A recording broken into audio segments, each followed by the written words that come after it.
Good morning. Guess what day it is? It's January 23rd, 2025. There are a couple of things going on today.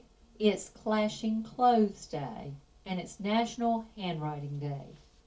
And while psychologists say that your handwriting can tell 5,000 personality traits about you, I'm only going to tell you a few things about handwriting. Each person has their own unique handwriting style, similar to your fingerprints.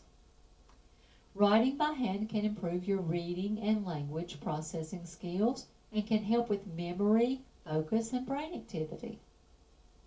Some say that handwriting can reflect personality traits like creativity, communication, and emotional stability.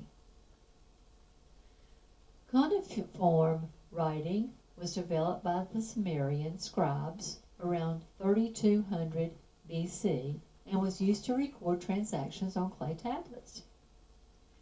Cursive writing evolved from italic calligraphy. I didn't know that. The way we write, as I said, can disclose personality traits. The letter size we use can tell whether a person is shy or exuberant. If the letters are big and go over the top line, the person is confident, extroverted, and maybe an attention seeker. Alternately, if the size of the letter is small and doesn't touch the top of the lines, the person is likely to be timid and introverted. Also, the spacing between the letters. Several studies reveal that people who choose to write closely without leaving much space between words prefer to have people around them. They don't like to be alone. On the other hand, those who have their words spaced like their freedom and their independence. What do you think about those characteristics?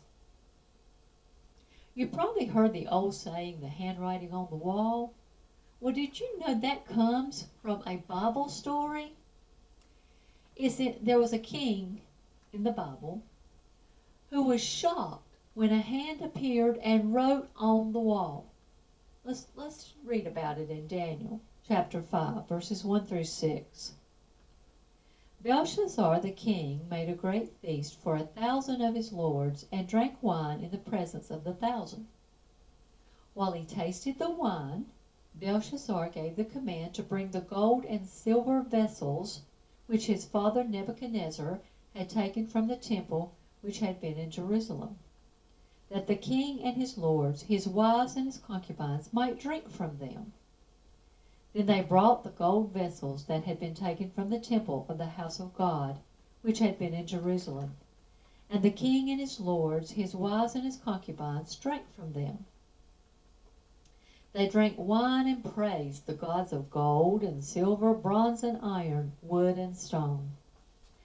In the same hour, the fingers of a man's hand appeared and wrote opposite the lampstand on the plaster of the wall of the king's palace. And the king saw the part of the hand that wrote. Then the king's countenance changed, and his thoughts troubled him, so that the joints of his hips were loosed and his knees knocked against each other. The king was scared. I would have been scared too.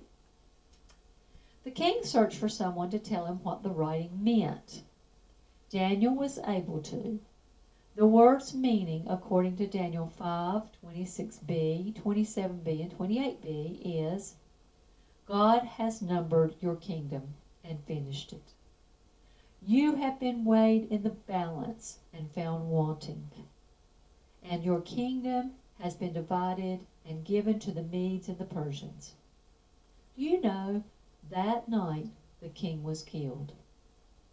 No matter who you are, there's no escaping the punishment for sin unless it's covered by Jesus' blood.